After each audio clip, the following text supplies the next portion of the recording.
오늘 한미 정상회담의 대차 대조표를 만들어 보겠다고 모두에 말씀드렸습니다. 두 명의 전문가를 초대했습니다. 청와대 외교안보수석을 지낸 임성준 전 수석 그리고 국제관계 학자입니다. 우정엽 세종연구소 객원연구위원 나와 있습니다. 안녕하십니까? 네, 안녕하세요. 안녕하십니까? 안녕하세요. 오늘 많은 전문가들 또 언론들이 한미 정상회담을 점수 또는 그 수치로 어느 정도인지에 대해서 평가를 했던데 수석님은 몇 점 정도 주시겠습니까? 점수를 매긴다면. 글쎄요, 그걸 점수화한다는 게 참 쉽지 않은 얘기인데 오늘 어떤 신문에서는 한 80점 정도 그렇게 했다고 전문가들이 평가를 했는데 전 그 이상 아닌가 싶습니다. 네, 어떤 점에서 그렇게?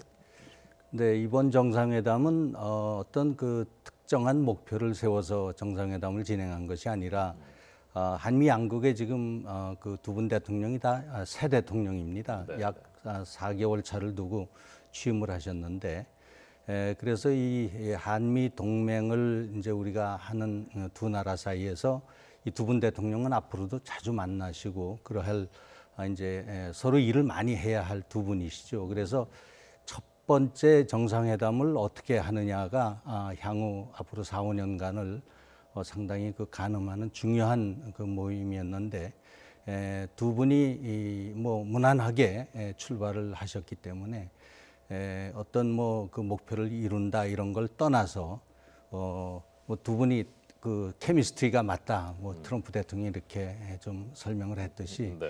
잘 맞았던 것 그거 상당히 높은 점수 아닌가 싶습니다. 예, 의외로 케미스트리가 그러니까 뭐라고 표현해야 돼? 우리말로 하면 조화가 잘 이루어졌습니다. 개인적인 조화가 잘 이루어진 것 같았다라는 게 당사자들의 평이었습니다. 우 박사님 몇 점 정도 주시겠습니까? 저는 전반적인 학자 전문가들의 평과 비슷하게 10점 만점에 8점 정도로 생각을 했습니다. 네. 지금 임수석님 말씀하신 대로 이번 회담은 사실 구체적인 어떤 협상안을 도출하기 위한 회담이 아니었기 때문에 그리고 두 정상이 짧은 시간 안에 만나서 어떠한 특정 목표를 세운 건 아니고 두 정상이 처음 만나서 어떤 관계를 앞으로 설정하느냐가 중요했습니다. 네. 그 부분에 있어서는 두 정상이 다른 배경과 다른 성격으로 이해됐음에도 불구하고 굉장히 좋은 모습을 보여줬다는 측면에서는 예. 좋은 평가를 받을 만합니다. 하지만은 이번 회담을 통해서 양 국가 간에 서로 이견이 있는 부분이 여과 없이 노출된 부분이 있습니다. 이런 부분은 앞으로 해결해야 될 아주 지난한 과정이 앞에 있다는 측면에서 이 부분에 대해서 이번 회담이 지나치게 잘 됐다라고 평가하는 것 또한 앞으로 좀 문제가 있기 때문에 그렇게 조금 박해 보이는 점수를 드렸습니다. 네, 자세한 건 다시 여쭤볼 텐데 그 이견이 여과 없이 노출됐다고 보신 부분은 어떤 부분인가요? 짧게 그것만 좀. 공동 언론 기자회견을 보면은 이제 트럼프 대통령은 여전히 사드 문제를 직접 얘기는 안 했지만 방위비 분담, 그다음에 FTA 재협상에 관련한 이야기를 했습니다. 네. 그리고 문재인 대통령께서는 이제 북한에 대한 대북 정책을 말씀을 하셨고 공동 성명에는 어느 정도의 이해가 상호 이해가 되어 있다는 부분이 들어 있지만 트럼프 대통령은 공동 언론 회견에서는 대화가 의 부분보다 압박과 제재에 관한 부분을 강조함으로써 그 부분에 대해서 두 정상 간의 의견이 완전히 일치되었다고 보기는 어려울 것 같습니다. 네, 수석님은 지금 그 방위비 부분, 그다음에 FTA, 그다음에 그 대북 시각차가 완전히 해소되느냐 그 부분에 대해서 어떻게 평가하셨습니까? 네, 이번에 사실은 대통령 방미 전에 그 사드 문제가 불거져서 그 한미 전문가들 사이에서는 이 문제가 상당히 그 정상회담의 장애 요인이 아니 될까 이런 걱정을 많이 했고요.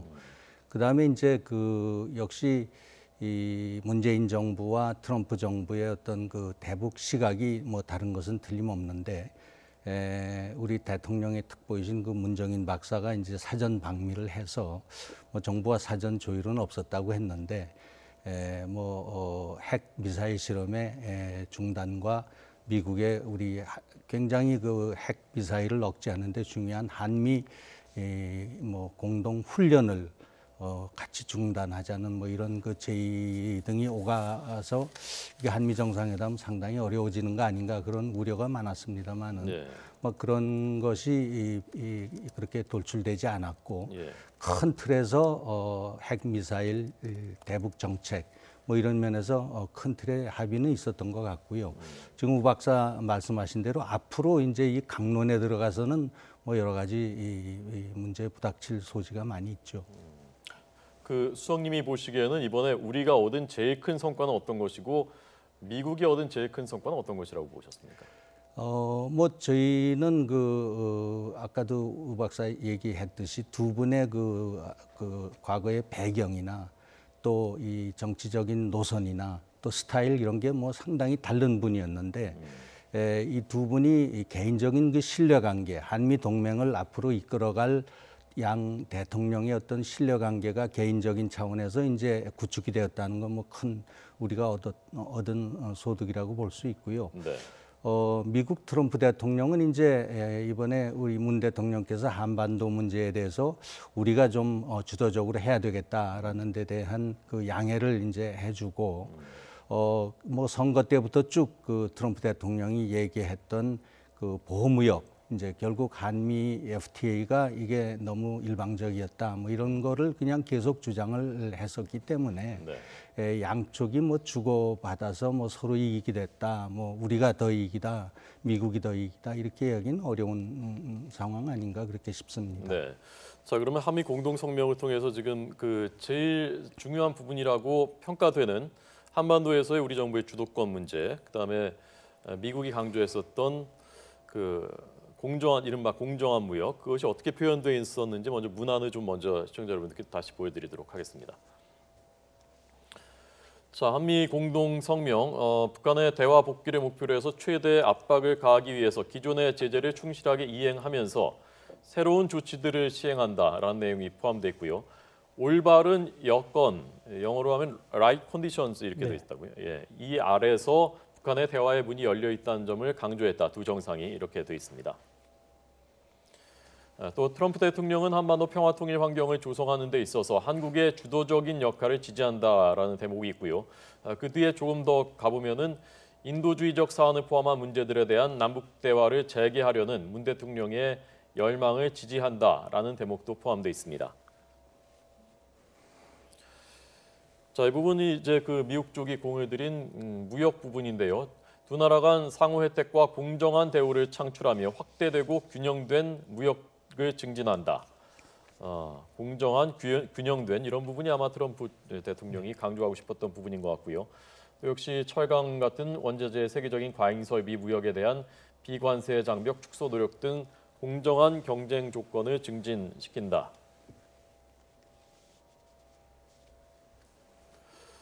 네, 그래서 특히 이 공동성명이 7시간이 지연됐는데 그것에 트럼프 대통령이 원래는 공정하고 자유로운 무역 발전인데 거기서 자유로운이라는 표현을 빼라고 지시를 해서 그걸 조율하느라고 7시간 늦어졌다라는 뒷얘기가 있었습니다. 자, 이 행간들에서 우 박사님 어떤 것들을 좀 주목해 봐야 된다고 보셨습니까? 트럼프 대통령은 이번에 우리가 우려했던 아주 돌출적인 행동은 없었다고 보는 게 맞겠습니다. 그럼에도 불구하고 지금 우리 정부와 사전에 합의된 것 같지는 않은데 문 대통령과 기자회견장에서 저 FTA 문제와 방위비 분담 문제를 강하게 꺼냈습니다. 아마도 트럼프 대통령의 인식은 여전히 변화가 없는 것으로 보이고요. 하지만 저 공동 선언문을 조율하는 과정에서는 FTA 재협상이라는 단어는 명시적으로 사용되지 않았습니다. 그 부분에 있어서는 우리 정부가 여전히 미국이 재협상 절차를 구체적으로 시작하기 전에 또 다른 협상의 여지를 남겨놓음으로써 재협상을 가기 전에 현행 FTA 틀 내에서 이런 미국의 불만을 해소할 수 있는 절차들을 통해서 이 부분이 더 크게 비화되기 전에 막았다고 어느 정도 선방을 했다고 볼 수가 있겠습니다. 트럼프 대통령은 여전히 그 한미 FTA가 미국에게 아주 안 좋은 협상이었다고 생각을 하면서 사실 FTA를 맺지 않은 국가들과도 굉장히 적자를 보고 있는데 굳이 한미 FTA를 말한 것은 이 정부 대 정부 간의 협상으로서 미국이 손해봤다라는 측면을 강조하기 위해서 그 부분을 공격했고 또 이 FTA에 이제 프리가 들어가기 때문에 이 부분을 본인들이 지지하는 것 같으면 본인이 지금까지 미국 국민들을 상대로 이야기한 미국의 무역 역조를 개선하기 위한 부분에 좀 반대되기 때문에 이 부분에 좀 민감하게 반응하는 것이 아닌가 이렇게 생각이 됩니다. 네. 수석님은 뭐 직접 한미 정상회담도 다 직접 추진도 해보셨고 뭐 배석도 해보셨고 직접 그 당사자이셨기 때문에 어떻습니까? 우리가 이 FTA 문제에 대해서는 어떤 논리로 앞으로 접근을 해나가야 된다고 보시는 건지 하고 이 회담 결과만 놓고 봤을 때는 FTA 재협상이 불가피하게 됐다라고 해석을 하셨는지도 궁금하고요. 네, 지금 미국은 우선 그 나프타를 파기를 하고 네. 그 나프타는 지금 미국과 멕시코, 캐나다 3국이 맺은 자유무역 협정인데 이거에 지금 구체적으로 개정 작업에 들어가서 이것이 아마 내년 정도에 마무리 지어질런지 모르겠습니다. 그렇기 때문에 그 트럼프 대통령이 이제 선거 때부터 이러한 이 FTA에 대해서 좀 부정적인 시각을 많이 보였고요. 네. 그다음에 자기 당선이 결국은 지금 저 북쪽의 러스트벨트라고 하는 미네소타라든가 위스콘신, 오하이오 이런 쪽의 그 노동자들 과거에는 민주당을 지지했는데 이번에 뭐 이례적으로 트럼프 지지를 함으로써 자기가 대통령이 됐기 때문에 네. 소위 그 선거운동 레토릭을 지금 대통령이 돼서도 지금 계속 하는 그러한 편이거든요. 그래서 지금 우리 정부는 지금 FTA에 대해서는 아직 명확하게 한미 간의 그 개정 합의가 없기 때문에 네. 미국 측을 좀 설득해 나가고 또 이번에 그 공동 성명에도 한미 양국의 경제 통상 문제에 대해서는 고위급 협의체를 발족시켜서 논의해 나간다. 그리고 특히 문제가 되는 이 한미 FTA 지금 5년이 지나서 지금 6년째 들어가는데 여기에 대한 그 평가 작업도 한번 해보자. 네. 뭐 이렇게 됐기 때문에 뭐 언젠가는 재협상 해야 되지 않을까 싶습니다만은 이것은 우리 정부가 미국을 어떻게 설득하느냐에 따라서 네. 좀 조금 전망이 달라질 수도 있을 것 같습니다. 네. 저희가 최근에 그 한미 FTA와 관련된 그 수치들을 준비를 했는데요. 그걸 먼저 보여드리고 불가피하게 됐다면 이 재협상에서 어떻게 임해야 되는지 좀 더 여쭤보겠습니다. 특히 트럼프 정부 출범한 이후에 올해 1월부터 5월까지 대미 수출이 많이 감소하고 있는데요. 자동차가 지난해 같은 기간 대비해서 8.5% 줄었고 철강은 많이 줄었습니다. 30.3%. 전체 무역 수지 흑자도 36.6% 전년 대비 줄었습니다. 5월까지입니다. 연도별 대미 흑자 규모인데요. 2012년에 FTA가 발효됐습니다. 두 나라 사이에. 그래서 그 전인 2011년 116억 달러 우리가 봤었던 흑자와 비교하면 지금 수치상으로는 2배 이상 늘기는 늘었습니다. 작년까지 2배 이상 는 것은 뭐 수치로 확인되고 있고요. 올해는 이 흑자가 일단 많이 줄어든 그 추세입니다. 한국과 특히 미국이 많이 제기하는 것이 자동차인데요. 우리가 지난해 경우에 96만 4천 대를 수출했고 반면 미국산 자동차는 6만 대 수입에 불과했습니다. 자동차 수출이 우리가 우리가 훨씬 더 많은 것은 사실인데 비율로 보면은 한국의 수출이 12.4% 증가한 반면에 미국의 한국 내 자동차 판매는 3배 이상 늘어난 또 수치도 나왔고요. 네. 인구 자체가 미국이 워낙 많기 때문에 차 판매 대수만 가지고 따지기가 어려운 것 아니냐라는 논리도 있고요.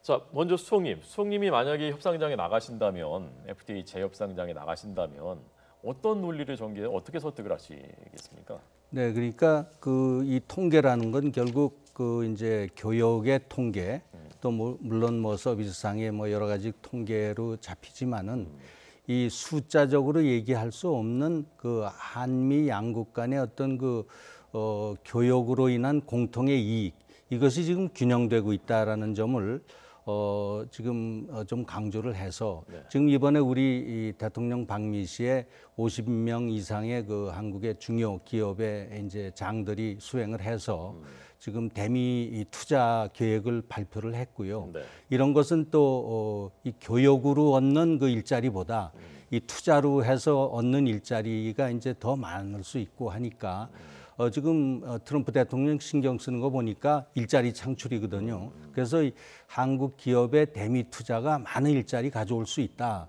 네. 또 그다음에 이 자동차 문제는 뭐 이게 오랜 이슈입니다. 지금 30년 넘게 네. 지금 한국의 시장이 뭐 보이지 않는 무역 장벽 얘기도 많았고 최근에는 뭐 이 연비 관련해서 한국의 규정이 너무 까다롭다는 얘기를 많이 하고 있는데 이건 뭐 이 자동차라는 건 개인이 선호해서 사는 것이지 네. 정부가 뭐 강제할 수도 없는 것이고요. 그래서 지금 미국 자동차의 품질이 많이 좋아지고 또 상당히 지금 이 수출이 대한 수출이 늘어나는 것처럼 한국 소비자들의 눈에 미국 자동차 좋아 보이는 점이 있기 때문에 네네. 장기적으로 이것도 염려 말아라. 뭐 이런 그 좋은 사항을 뭐 미국 측에 잘 설명을 해야 될 것 같아요. 그래서 네. 대통령께서 이번에 강조하신 이 교역 경제 통상으로 인한 양국의 이익의 균형 이걸 보자 장기적 시각에서 이런 점을 강조해야 되지 않을까 싶습니다. 네. 자, 우 박사님께는 앞서 모두에 잠깐 말씀하셨던 대북 시각차가 여전히 상존하고 있고 이것이 앞으로 또 그 노정될 가능성은 없느냐 이런 부분에 대해서 전체적으로 이번 성과에서 이번 회담에서 어떤 부분이 성과였고 어떤 부분이 좀 그 불안 요인으로 남았는지에 대한 평가를 좀 더 듣겠습니다. 이번 회담을 통해서 이제 우리 문재인 대통령께서는 아마도 트럼프 대통령이 현재 압박과 제재 일변도의 정책을 추진하는 데 있어서 예. 어떤 시점이 되면 대화가 필요할 수 있다. 그리고 대화를 통한 북핵 문제의 가능성에 대해서 말씀을 하신 것으로 보입니다. 네. 그렇다고 해서 지금 그 공동 성명으로만 보면 트럼프 대통령이 당장의 그 대북 접근법을 문재인 대통령께서 말씀하신 그런 부분으로 바꾸는 것을 지지했다라고 보기는 어려운 상황입니다.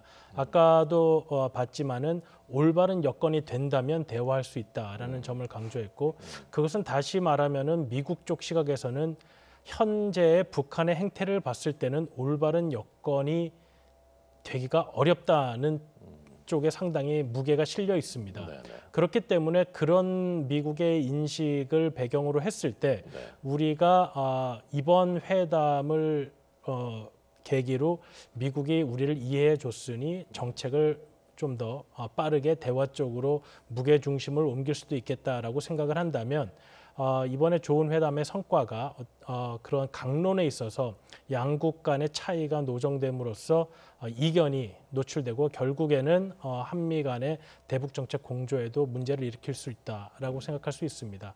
그리고 이 공동선언문을 보면 문재인 대통령의 열망을 지지한다라고 되어 있습니다.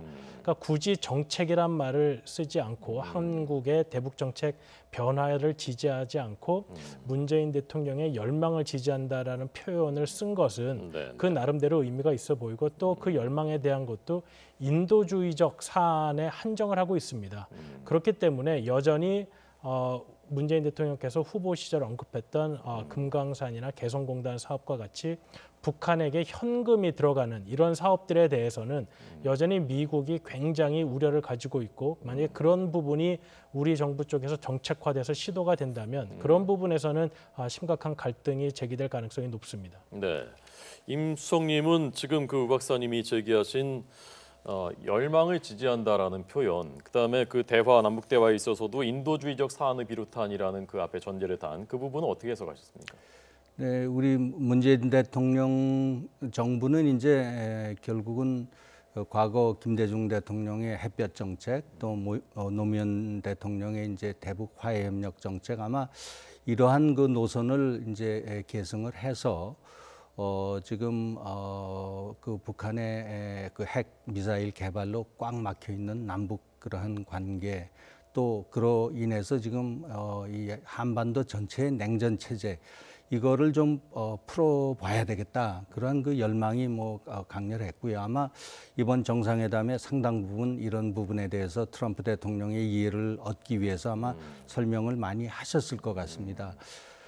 그런 부분에서 이제 트럼프 대통령이 한국의 주도권 또 한국의 뭐 대화 노력 이런 것을 이제 지금 지지한다 이제 이런 그 문구들이 들어갔는데요. 네. 그런 면에서 사실은 우리가 좀 너무 서두르면은 앞으로 상당히 어려워질 거다. 저도 그렇게 생각을 합니다. 네. 그래서 이 대북 전체 정책 그다음에 이것이 한반도 평화 정책에 이르는 그러한 과정의 어떤 그 단계별 정책을 좀 꼼꼼하게 새 정부에서 전략을 수립을 하고 그래서 역시 우리가 주도권을 가지지만 우리 마음대로 하라는 거 아니거든요. 네. 그러니까 한미 공조하에서 또 뭐 일본도 있고 한반도 주변 사강들의 어떤 그 협력과 지지를 얻어가면서 차근차근 해 나가야 되지 않을까. 예. 뭐 이런 쪽에서 이제 그 문 대통령의 열망을 지지한다. 예. 뭐 이런 포괄적인 그러한 지지를 얘기한 거 아닌가 싶습니다. 예. 이렇게 한미 정상회담 한번 끝내고 나면 외교 수석들은 어떠세요? 심정이 어떠십니까? 뭐 휴하죠. 근데 이번에 사실은 예. 이 한미 첫 정상회담이 잘 이렇게 꿰매진 거는 저는 이 새 정부 출범 그 이후에 이 안보 팀을 어떻게 구성하느냐 뭐 여러 가지 그 논의가 있었던 걸로 압니다.